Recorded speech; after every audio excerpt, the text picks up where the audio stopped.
Les 11:11, seguint en directe des del Mirall de Ràdio Sant Feliu. Demà dijous a les 7 de la tarda es presenta el llibre Petonets pels puestos o a la recerca de l'amor sincer. Un llibre d'en Jordi Romeu Querol, que avui precisament el tenim a l'altra banda del telèfon. Jordi, bon dia, benvingut. Hola, bon dia, moltes gràcies. Jordi, explica'ns una mica d'on sorgeix aquesta passió, diguem, pel fet d'escriure, perquè per la teva trajectòria, podríem dir, formativa, això d'escriure no tindria gaire a veure amb la teva formació. Explica'ns una mica com sorgeix aquestes ganes d'escriure i d'escriure novel·la.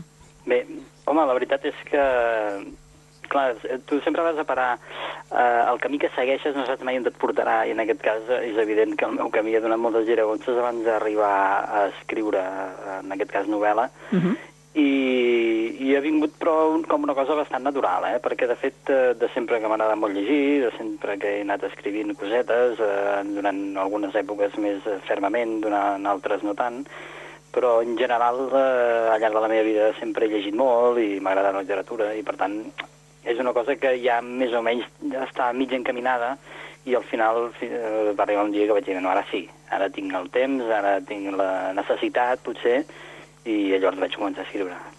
Perquè hem de dir, per aquells que no ho sàpiguen, que tu ets bomber de professió. Sí. Per tant, res a veure, en principi, amb la literatura, tot i que, com deies, aquesta afició l'has tingut de sempre. Sí, bueno, de fet, diguéssim que de bomber és el meu ofici, amb el qual sí, m'hi guanyo la vida, i això és com de més a més, que ara no sé si dir-ne un hobby, perquè no ho crec que ho sigui, sinó que m'ho prenc bastant com una feina, però en principi, clar, jo el meu camí era un altre. Vaig acabar patant aquí per gust, més que res, i perquè les circumstàncies m'ho han permès, evidentment. Aquesta, de fet, és la tercera novel·la que escrius, tot i que és la primera que s'arriba a publicar, oi? Sí, bé, de fet és bastant difícil que algú et publiqui si ningú et coneix, i llavors la primera vegada que publiques és la més difícil de totes. Normalment, quan vas a una editorial, depenent de la qualitat del que tu portes, et diuen, home, està molt bé, però clar, tu no et coneix ningú, és una aposta difícil, són uns mals moments per les editorials. Bueno, evidentment, les circumstàncies no són les més bones, però el difícil és publicar per primera vegada. A partir d'aquí ja la cosa ve més rodada. En aquest cas, com que va ser un premi, ha sigut tot molt més fàcil. No vull dir que hagi sigut fàcil guanyar el premi, sinó que a partir d'aquí espero... Comptaves amb l'aval, no?, en principi, amb l'aval d'un premi que... Sí, exacte, sí. Clar, començar amb un premi, doncs ja et dona... Primer que d'entrada ja tens un aval, com si diguéssim, perquè allò relativament és bo, diguéssim, o és llegible, com a mínim, i llavors a partir d'aquí sempre les coses poden ser una miqueta més planes. Esperem que siguin més planes. I tant que sí. Estem parlant del 22è Premi de Narrativa Vila de l'Ametlla de Mar, que, com dèiem, doncs vas guanyar amb aquesta novel·la. Explica'ns una mica qui és en Joan Llorente, de fet, el protagonista d'aquesta història. Sí, el Joan Llorente és un jove de 30 anys, que si en podem dir jove, perquè als 30 anys encara som joves, oi? Que, bueno, fa de periodista, va fer la carrera de periodisme perquè no sabia ben bé què fer, se la va treure així una mica amb pentes i rodolons, i està treballant per una revista que no li agrada. On no li agrada treballar, fa la part d'economia, que no en té ni idea d'economia, però igual ell ho fa, i resulta que un dia per l'altre la seva xicota el fa fora de casa, i a partir d'aquí, clar, es desencadena en ell una mena de conflicte interior que no entén perquè la seva xicota l'ha fet fora de casa. I bueno, a partir d'aquí comença a buscar els perquès, els com és possible que allò que jo em pensava que era amor sincer no era realment amor, i comença a trobar-se personatges que li expliquen la seva visió de l'amor sincer, o de l'amor, en general. Sí, de fet, ell parla d'amor sincer, però, evidentment, quan parlem d'amor ja sempre ha de ser sincer, perquè si no, no és amor, no? Perquè parteix d'emocions, l'amor, i, per tant, sempre és sincer. Però, bueno, ell ho anomena així, cosa que ja t'indica una miqueta quina és la seva mentalitat, com és ell, és una mica ximplet, per dir-ho d'alguna manera, una mica innocentot, arriba a ser tan innocent que fins i tot crea empatia amb el lector, no? I això és el que em diu molta gent, és que és tan desastre aquest nano que fins i tot arriba a caure bé del desastre que és.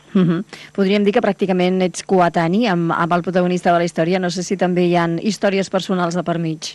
No, sempre que escrius, això és el primer que pensa la gent que t'ho llegeix, però jo sempre dic que sí, parteixes d'una realitat, però no té que ser aquesta realitat la que tu has viscut, no?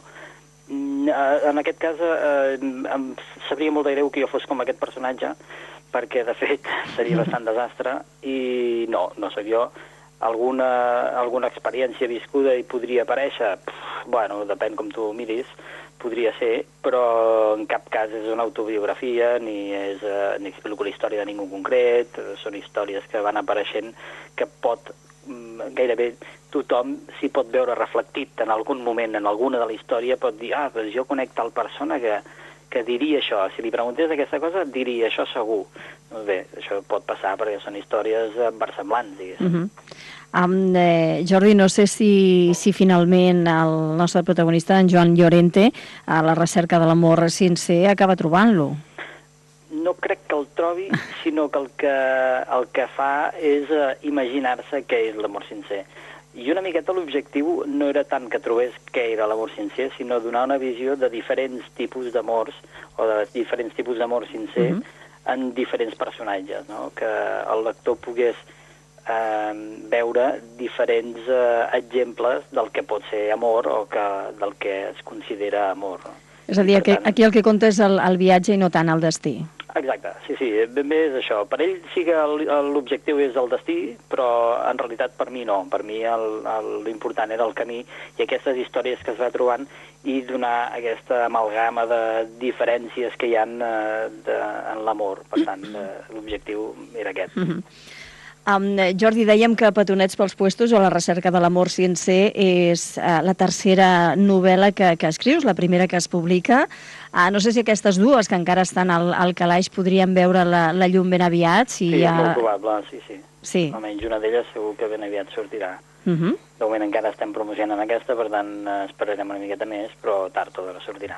Molt bé. Estem parlant també d'una novel·la del mateix gènere, més o menys? No, totalment diferent. No tenen res a veure una amb l'altra? No, res a veure. Bueno, millor, no? Sí, tant.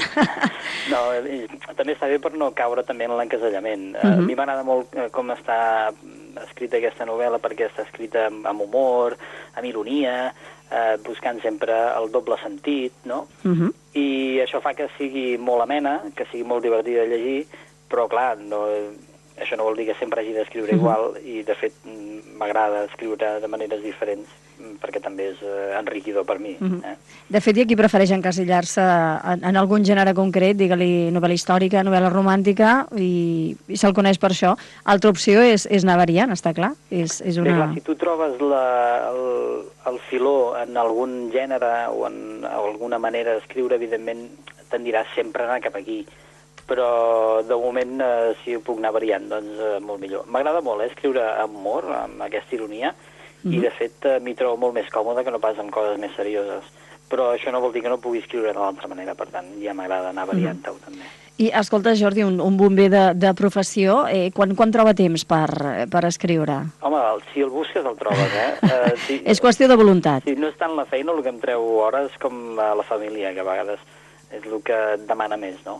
Però bé, jo busco les meves hores, intento llevar-me ben d'hora, intento treballar al dematí i després doncs ja em vaig adaptant a les circumstàncies del dia, que pot ser molt variat. Molt bé, doncs Jordi, recordem que aquesta novel·la, Petonets pels puestos o La recerca de l'amor sincer, es presentarà demà dijous aquí a la nostra ciutat, concretament a la Biblioteca Montserrat Roig, en una activitat organitzada per la mateixa biblioteca i també per Calaix Desastre. Jordi Romeu, moltíssimes gràcies per haver-nos acompanyat, que aquest llibre tingui un bon viatge i una llarga trajectòria. Molt bé, de moment està funcionant molt bé, esperem que continuï així, a veure com acabem aquest Sant Jordi, que ja es presenta curiós. Que vagi molt bé, Jordi. Vinga, adéu-siau. Adéu. Gràcies.